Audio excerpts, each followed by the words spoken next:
Bienvenidos a nuestra segunda clase gratuita. Recuerda que toda información la daremos en nuestro grupo de WhatsApp. Ahora sí empezamos. El último esquema que revisaremos de momento es el infantil. Como en los anteriores esquemas, empezaremos a construir nuestra figura desde la cabeza. Pero, si en el esquema masculino determinábamos el ancho del pecho a partir de 3 de estas cabezas, y en el esquema femenino lo hacíamos desde 2 de ellas, para este esquema solo usaremos una cabeza.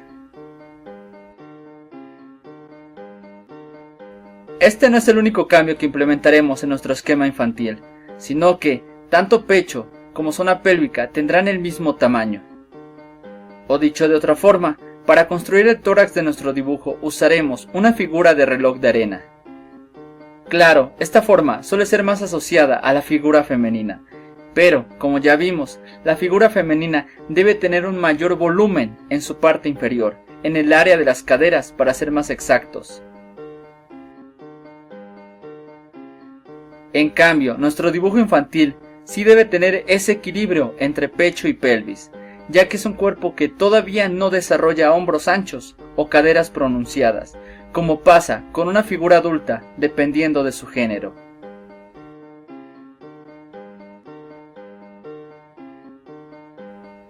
Para el resto de nuestro esquema, solo respetaremos las proporciones que ya habíamos trabajado antes.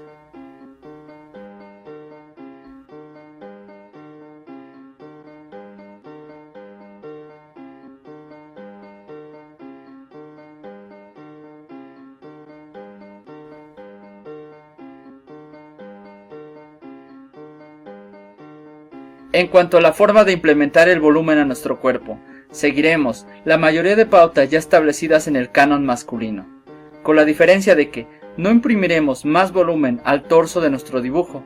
De igual manera, no vamos a remarcar la cintura. En todo caso, si lo que queremos es construir un cuerpo más delgado, implementaremos esa delgadez a todo el torso, y no solo a la cintura, porque si no, solo vamos a construir un híbrido entre un cuerpo femenino e infantil, pero sin que sea realmente el uno o el otro.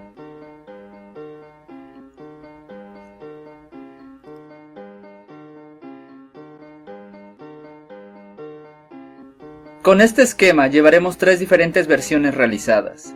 Desde luego, no son los únicos esquemas que existen, y además de la forma estilizada de realizar cualquiera de ellos, podemos crear esquemas intermedios, que reflejen diferentes edades.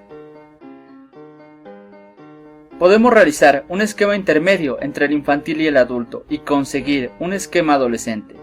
Pero lo importante en este momento es establecer los esquemas básicos, los más esenciales, porque precisamente toda variación partirá de ellos, y si no los tenemos bien claros y lo mejor dominados posibles, no podremos construir nada más. Así que, contrastemos lo que hemos estado realizando, para ver si los hemos podido construir correctamente.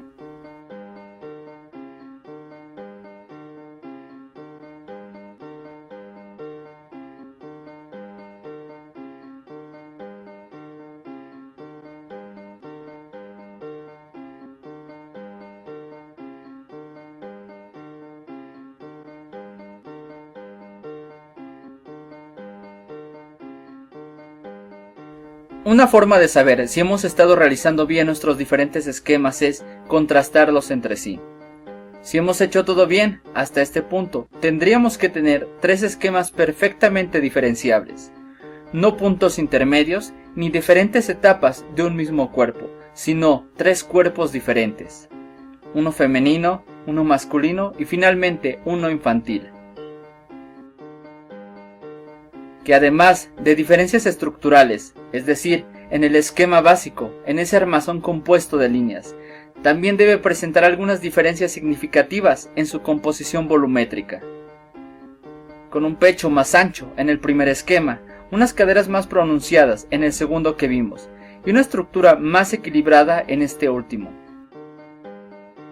¿Logran apreciar bien estas diferencias en sus dibujos? Si notan mucha homogeneidad entre sus esquemas y la diferencia es poca, no se preocupen, todavía pueden regresar en las lecciones pasadas.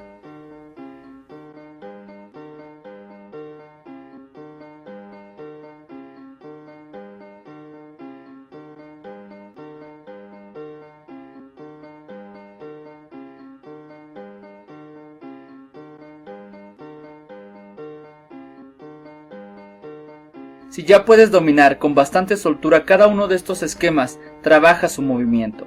Recuerda que mucho de una figura bien hecha radica en su movimiento, si este es correcto o no. Así que enriquece tus esquemas lo más posible con toda clase de movimientos. Acuérdate que, de momento, hasta tener algo más de experiencia en ello, es mejor que te enfoques en reproducir movimiento de corte más realista. Pero eso no significa que no haya opciones. Hay un sinfín de cosas que el cuerpo puede hacer dentro de este rango natural. Aunque el esquema infantil, de entre todos los que hemos visto, suele ser el menos usado, eso no significa que puedan simplemente prescindir de él. Por eso, vamos a realizar un par de ejercicios. Le daremos algo de movimiento a nuestro último esquema. El de la niña o niño es un cuerpo muy expresivo. Incluso si le hacemos realizar las mismas acciones que a un cuerpo adulto, en el infantil tendrán más gracia, serán más llamativas.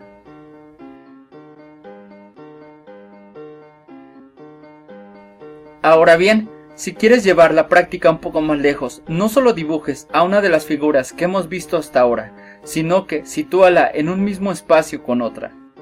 Pon a un niño en la misma página que practicas con un esquema masculino, trotando, o a un esquema infantil al lado del esquema de una mujer practicando fútbol con su balón.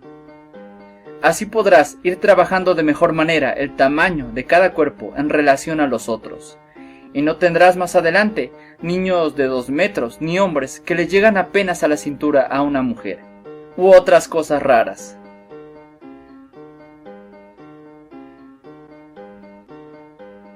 Y recuerda, si todavía tienes alguna duda con lo que hemos estado viendo hasta aquí, solo busca los esquemas anexos que encontrarás aquí mismo cargados. Vamos a dejar claro algo desde este momento. El rostro es complejo, sobre todo porque implica un movimiento sutil y rasgos que a veces pueden resultar muy particulares, por lo cual nosotros vamos a trabajar la estructura básica y de ahí vamos a ir trabajando poco a poco cada parte que compone el rostro. Este capítulo introductorio al rostro será breve, solo queremos dejar claras las diferentes áreas que componen el rostro y el cómo las vamos a obtener. Empezaremos dándole más forma a nuestro rostro, partiendo del óvalo que ya habíamos estado trabajando. Lo segmentaremos de esta forma. Nuestra primera línea partirá el rostro de manera vertical y una segunda línea lo hará de manera horizontal. En este caso, poco más arriba de lo que sería la mitad del rostro y poco menos de lo que sería una tercera parte del mismo. Debajo de esta línea trazaremos los ojos. Estos tendrán esta distribución, dejando un espacio entre ellos de aproximadamente un tercer ojo. Precisamente ese espacio entre los ojos es lo que usaremos de referencia para la nariz. Esta se ubicará aproximadamente a una tercera parte de la altura del rostro. Debajo de ella se encontrará la boca. Tanto para la nariz como para la boca usaremos como referencia los ojos. Ese espacio que separa los ojos, que es equivalente a otro ojo, es el ancho que tendrá nuestra nariz, y la boca irá de la mitad de un ojo a la mitad del otro aproximadamente. Las cejas simplemente las trazaremos sobre los ojos, usando la línea que ya teníamos de referencia, y comprenderán solo el tamaño del mismo ojo. Recuerden, estamos construyendo una forma elemental del rostro, lo que importa en este momento es la distribución. Y como en el esquema básico humano, este esquema se va construyendo a sí mismo, usando de referencia cada paso previo que hemos hecho.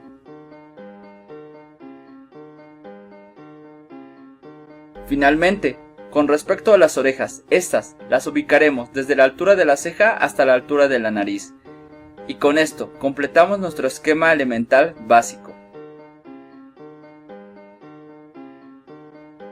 Ahora bien, ya que el rostro tiene diferentes ángulos de precisión, vamos a plasmarlo también de perfil y por detrás.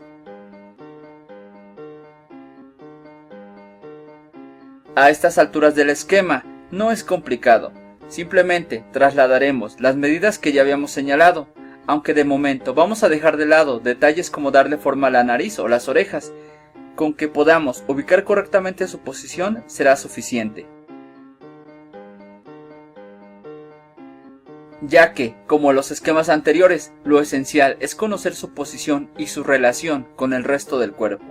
Si nosotros logramos memorizar esto, podremos hacer nuestro dibujo de lado, a 3/4 y de cabeza sin ningún problema, puesto que usaremos cada trazo de referencia para el siguiente. Por eso, es tan importante que este esquema se vaya construyendo a sí mismo, a partir de cada medida previa.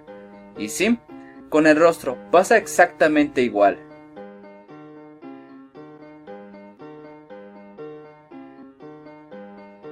De este esquema tan elemental vamos a desprender todos los elementos que componen el rostro. Y aunque hemos trazado cosas como la nariz o la boca de cierta medida, con cierta forma, podemos modificarlas con mucha libertad. Lo que nuestro esquema nos dice es dónde debe estar ubicado cada elemento en el rostro con respecto al resto, y qué tan grande puede ser conservando su coherencia interna. Es decir, si hemos trazado nuestra boca con un ancho que va de ojo a ojo, eso no significa que no podamos hacerla más pequeña. Podemos hacerla, y no solo eso, podemos darle cierta forma o expresión.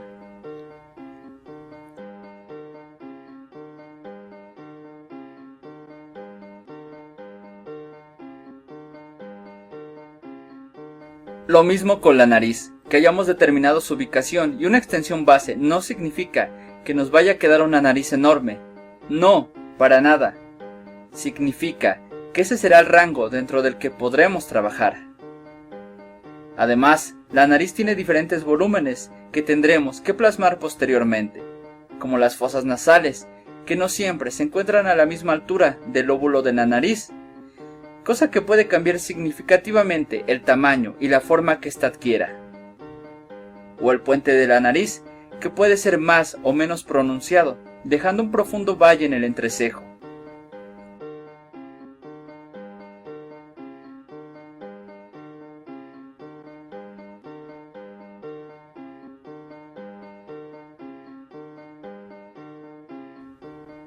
Lo mismo pasa con los ojos. Estamos determinando una altura ideal entre ojos y cejas, pero podemos jugar con estas medidas.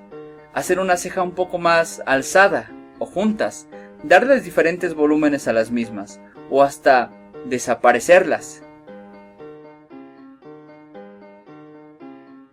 Usamos de eje nuestro esquema para construir el rostro que deseamos. Y eso se verá aún más claro cuando pasemos a ver con mayor detalle cada uno de sus rasgos, e incluso juguemos con elementos como el cabello. Las manos pueden representar un gran reto, y en complejidad todo un nuevo esquema en sí mismo, pero vayamos por partes. Empezaremos trazando una forma básica que será el cuerpo de nuestra mano, es decir, la palma. Esta se conectará al brazo por medio de la muñeca. De ahí, trazaremos esta especie de guante para ir ubicando el área donde se encontrarán nuestros dedos. No tiene que ser perfecta esta estimación, pero sí debe servirnos para darnos una idea del tamaño total que tendrá nuestra mano. Así que, si consideran que este primer bosquejo hace ver a su mano pequeña, amplíela, y si al contrario la hace ver enorme, redúzcala. Todo esto, desde luego, antes de pasar a los dedos como tal. Ahora bien, desprenderemos de entre todas las articulaciones de la mano solamente los nudillos. Queremos marcar la unión entre la palma y los dedos, para empezar a separarlos de esos primeros trazos que bosquejamos. Es importante tener claro que nuestros dedos tendrán diferentes largos.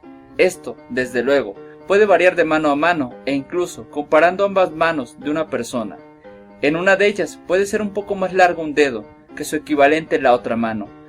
Pero eso no significa que vayamos a tomar arbitrariamente sus medidas. Así que para dictaminar el orden que tendrán respecto al largo de cada dedo, trazaremos estas líneas. Ellas nos ayudarán a determinar el orden ascendente que tendrán nuestros dedos, siendo los centrales los más largos y obviamente siendo el dedo medio el más largo. Además, el resto de dedos suele dirigirse precisamente hacia este dedo medio.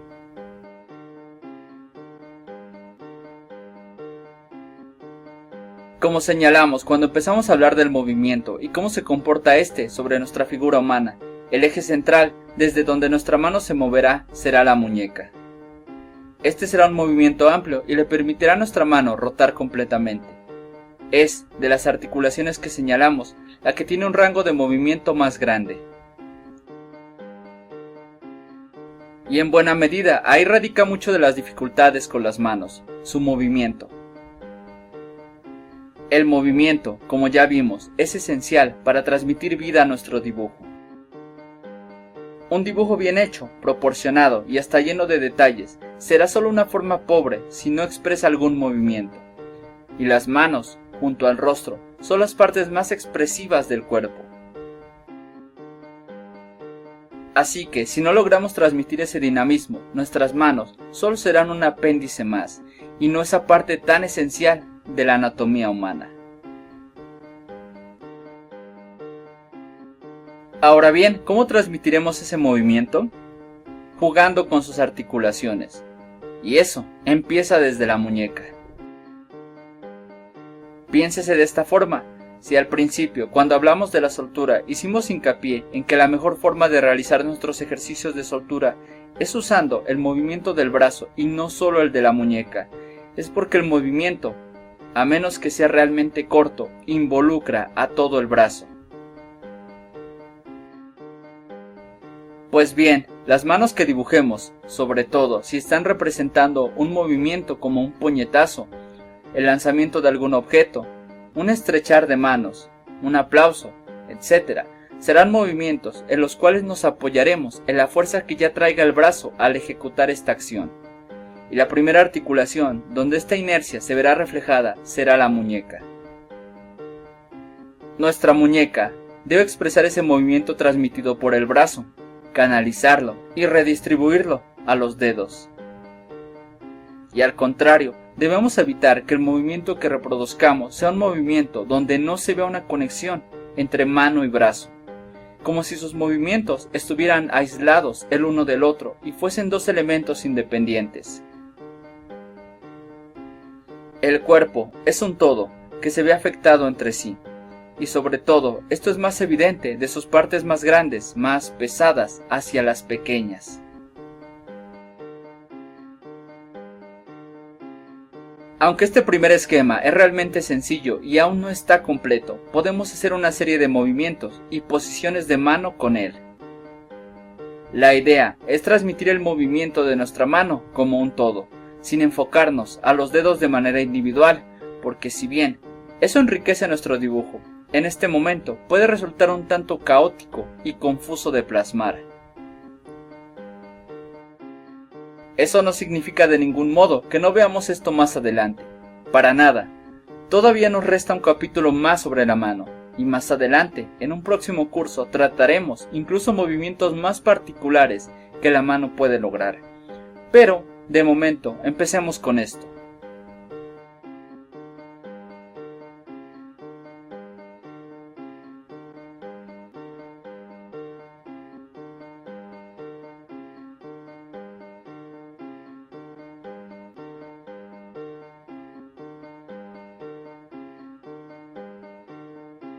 Nuestro objetivo en este momento es darle fluidez a los dedos, no que estos sean del todo precisos.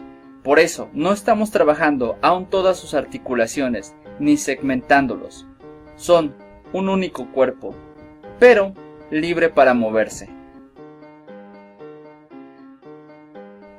Y si precisamente vamos integrando ese movimiento de los dedos a la palma y a la muñeca, lo que nuestra mano exprese será un movimiento más amplio, más complejo, pero sobre todo, plasmar esa inercia que viene del brazo y que recorre toda la mano es algo que se traducirá en naturalidad en nuestro dibujo.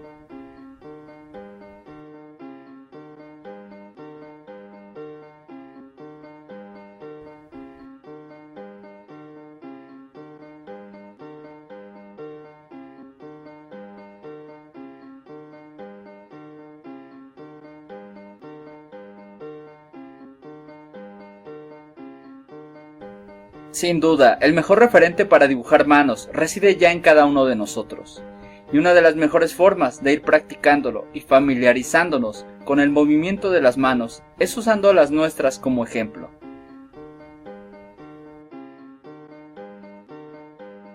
Ahora bien, antes de empezar a dibujar simplemente nuestras manos, es mejor observarlas primero, examinarlas, reconocer el rango de movimiento que tienen, las posiciones que resultan naturales para ellas y las que al contrario pueden ser hasta dolorosas de sostener, el cómo se comporta sujetando algún objeto.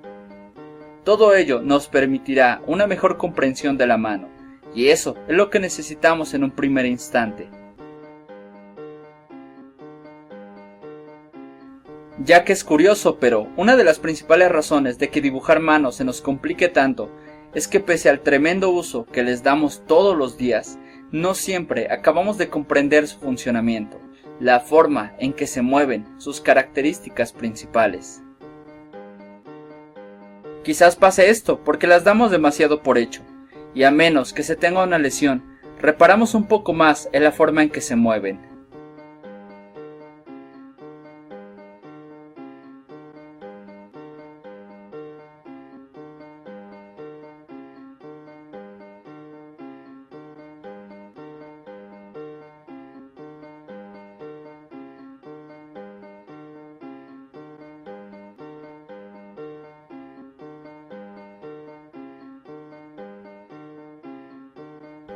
Antes de adentrarnos a un esquema muy complejo de la mano, vamos a dividirla entre sus partes más elementales.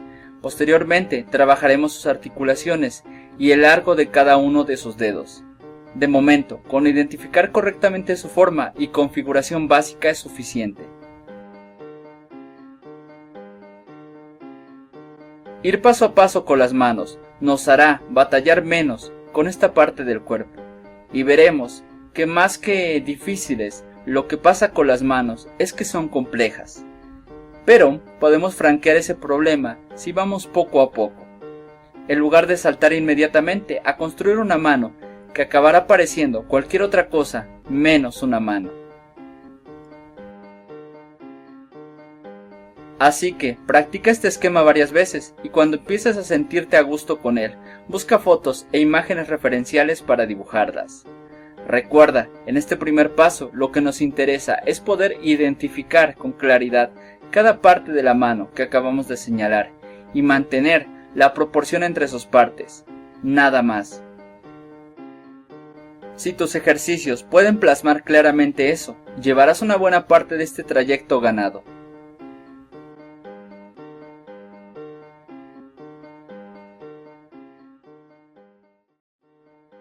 Como lo hicimos con las manos, este primer esquema de los pies busca una representación básica de su estructura. Por suerte, esta es más simple. A grandes rasgos, empezaremos de nuestro tobillo, punto de unión y conexión con la pierna.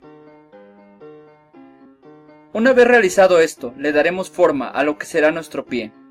Este será, como lo veníamos trabajando desde el boceto del esquema humano, una forma triangular, a la cual ahora vamos a empezar a redondear, a darle su propio volumen. Posteriormente señalaremos nuestra articulación entre el pie y los dedos del pie, a la altura de la cabeza del metatarso.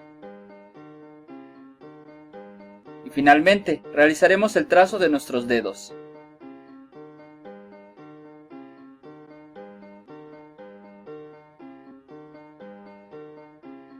Marcaremos el arco del pie, no importa si estamos dibujando la cara interna o externa del mismo. De momento, nos servirá como referencia, por eso vamos a marcarlo.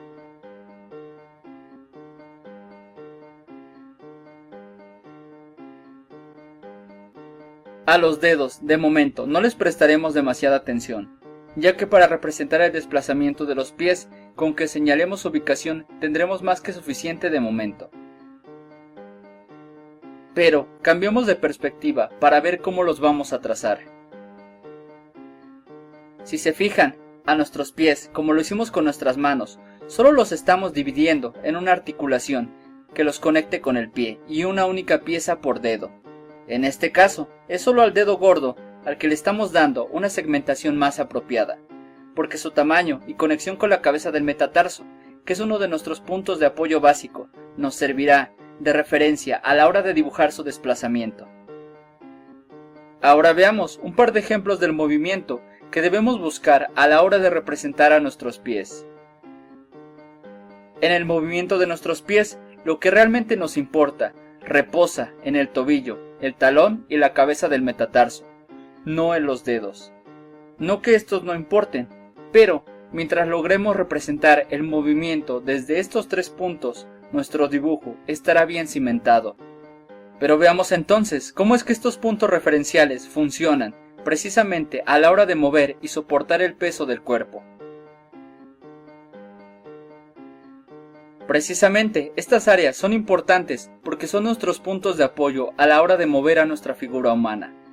Pasando a un segundo plano los dedos. Ojo, todo esto expresado en términos de representación artística, de dibujo. A un nivel fisiológico, desde luego que los dedos son muy importantes, indispensables. De hecho, una persona que por alguna desafortunada situación haya perdido alguno de sus dedos, sea este incluso el dedo pequeño del pie, sufrirá de dificultades motrices, como falta de equilibrio a la hora de caminar. Aunque igual de indispensables que las manos, y no me refiero solamente a nivel fisiológico, sino aquí, en el dibujo, en nuestro esquema humano. Porque sin duda, el páncreas, el hígado y el cerebro son totalmente indispensables para la vida, pero podemos prescindir de ellos en nuestro trazo. Con los pies tenemos 2 grandes ventajas con respecto a las otras extremidades. Primero, no son tan expresivos como las manos, y segundo, podemos esconderlos la mayoría de veces. Esto nos lleva a preguntarnos entonces, ¿qué es lo importante a la hora de dibujar nuestros pies? Bueno, simple, que cumplan su función de soporte del cuerpo y desplazamiento. La importancia de su trazo radica en poder representar correctamente la forma en que soportan el peso del cuerpo, lo distribuyen y lo equilibran para mantener a nuestra figura de pie, y aún más, darle movimiento. Desde luego, tenemos una dimensión estética de ellos, de eso no cabe duda, y lo iremos viendo más adelante, pero lo más básico de ellos es lo que acabamos de señalar, y si logramos cumplir esa petición del principio, nuestros pies podrán ser una estructura increíblemente simple, sin por ello verse mal.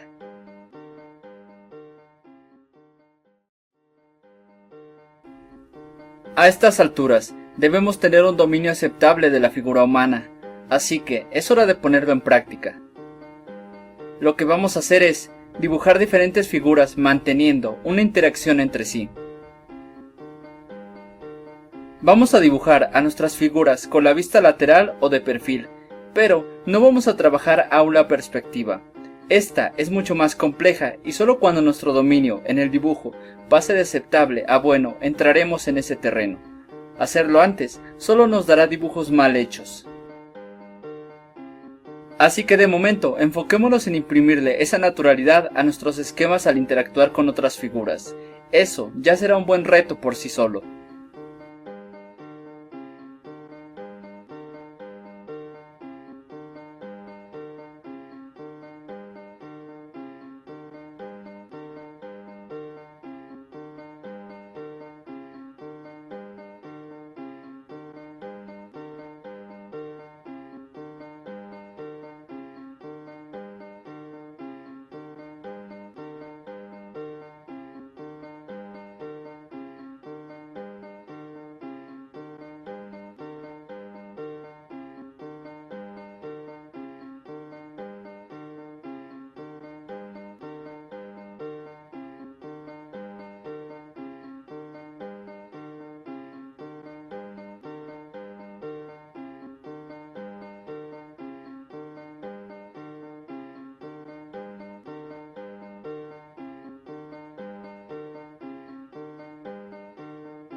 Es muy importante que nuestras figuras mantengan una relación de tamaño semejante.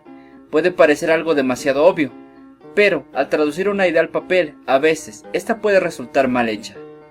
Y acabaremos con una figura grande y una pequeña. Así que, pese a ser algo elemental, hay que tener cuidado con esos detalles. Porque ya de por sí, tener elementos desproporcionados ocupando un mismo espacio hace ver mal a nuestro dibujo. Pero el hecho de que éstas tengan que interactuar entre sí hará más evidente este defecto.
También tenemos que cuidar mucho que, como señalamos en el primer video de las manos, nuestro movimiento no sea solo de una pequeña parte del cuerpo, sino que este sea del cuerpo entero. Claro, no significa que vamos a tener que dibujar a nuestra figura en una postura muy compleja, donde cada músculo se mueva, no. Pero sí significa que el movimiento que imprimamos se vea natural, es decir, que si vamos a dibujar un puñetazo, veamos cómo el brazo también se desplaza, y esta misma inercia viene de los hombros y del pecho, y con ello de todo el torso. Que se sienta conectado el cuerpo entre sí, de tal forma que el movimiento de una parte de él repercuta y tenga eco en el resto del esquema. Un buen movimiento es uno que tiene su epicentro en un punto en particular, como el puño en un golpe, el empeine en un tiro a gol, los pies en un baile, pero cuyo efecto se hace sentir en el resto del cuerpo. Claro, habrá movimientos pequeños, cortos, limitados, como una mano escribiendo o un pie jugando con sus tacones, donde el impacto al resto del cuerpo será mínimo, pero no debemos olvidar que, en la mayoría de los casos, el movimiento se hará sentir a lo largo y ancho de todo el cuerpo.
Pero ante todo, tenemos que enfocarnos en que lo que dibujemos se vea en interacción mutua, y no solo que se nos ocurrió poner a estas dos figuras en la misma hoja de papel.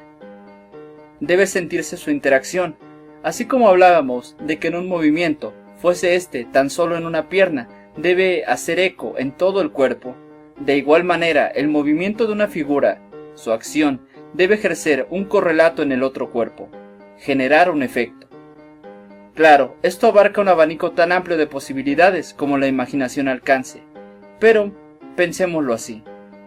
Si tenemos una primera figura golpeando a la otra, esto debe generar un efecto sobre esta otra figura. O cambiando un poco de interacción, si una figura abraza a la otra, la segunda también debe tener una reacción, quizás no tan intensa y violenta como la que tendría si recibe un golpe, pero no puede quedarse petrificada. Puede regresar el abrazo, o puede alejarse con desprecio, pero no se puede quedar como una estatua. Debe reaccionar. Y esa es una buena parte de reproducir el movimiento en el papel, comprender cómo reaccionamos al estímulo provocado por alguien más. Nuevamente, para ello, nada mejor que una buena documentación, sin ir tan lejos de nuestra propia interacción y de las personas que nos rodean. Así que presta atención a esos detalles como estrechar la mano, un par de personas tomándose un café o comiendo, una pareja besándose o tomándose de la mano.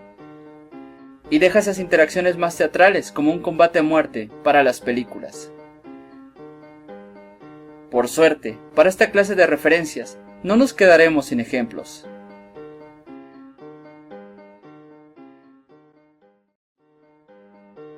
Como dijimos, el rostro es complejo, porque es demasiado expresivo. Por eso ojos, boca y hasta nariz serán temas que veremos de manera independiente. Pero, para llegar a ese punto, primero, vamos a ir puliendo nuestro esquema básico, y lo haremos marcando sus volúmenes.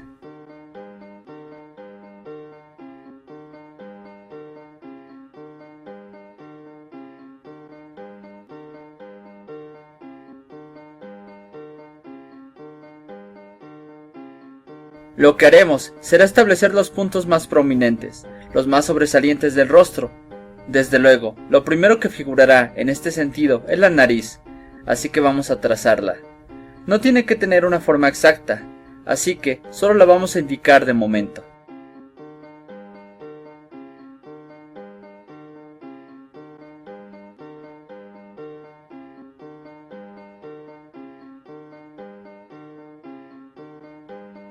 En realidad, nuestra atención se centrará en dos áreas en particular, los pómulos y las cejas, por encima de la cuenca de los ojos. Estos son los puntos más sobresalientes que tendremos, aunque de igual manera podemos considerar la barbilla, pero esta puede variar mucho de persona a persona. En cambio, los puntos ya señalados suelen ser generales. Lo que estamos haciendo con esto es marcar el área principal, la más sobresaliente del rostro, separando el área principal de los costados.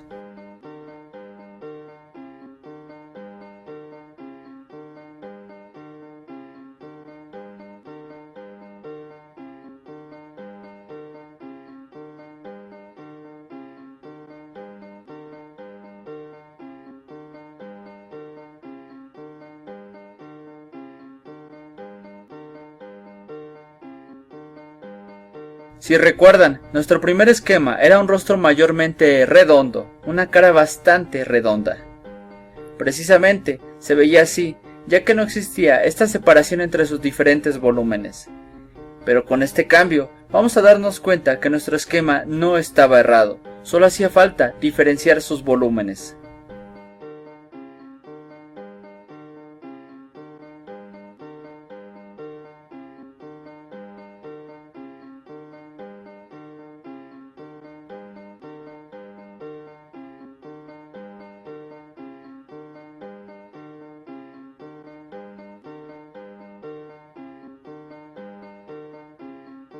Y este pequeño cambio no solo cambiará la percepción que tenemos del rostro, haciéndole ver más delgado, sino que influirá en la forma en que vamos a ubicar los diferentes elementos que componen nuestro rostro, es decir, ojos, nariz, boca, todo ello se verá modificado a partir de este pequeño cambio.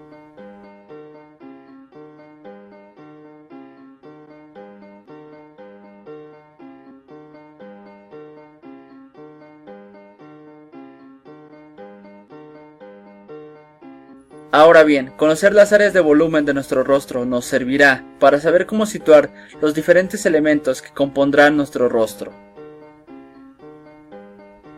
Por ejemplo, las cejas, ya que éstas se encuentran siempre en el área de volumen más prominente sobre los ojos, y éstas no podrán estar ubicadas donde tenemos más bien un volumen decreciente, como lo son las cuencas de los ojos. Lo mismo aplica con la nariz. Identificar el volumen de nuestro rostro nos permitirá indicar qué tanto se puede hundir o no la nariz a la altura del entrecejo.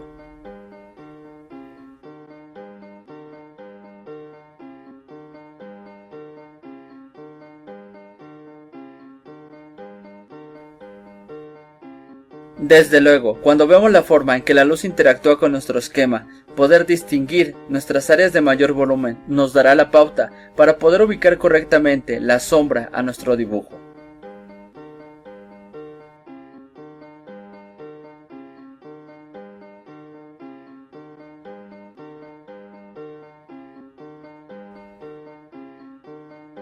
Sin mencionar que esta distinción de los volúmenes nos permitirá aplicarle rasgos más particulares a cada rostro que dibujemos. Es decir, si queremos tener un rostro más achatado, un rostro más redondo, podemos simplemente reducir el tamaño de los costados, así tendremos una cara diferente.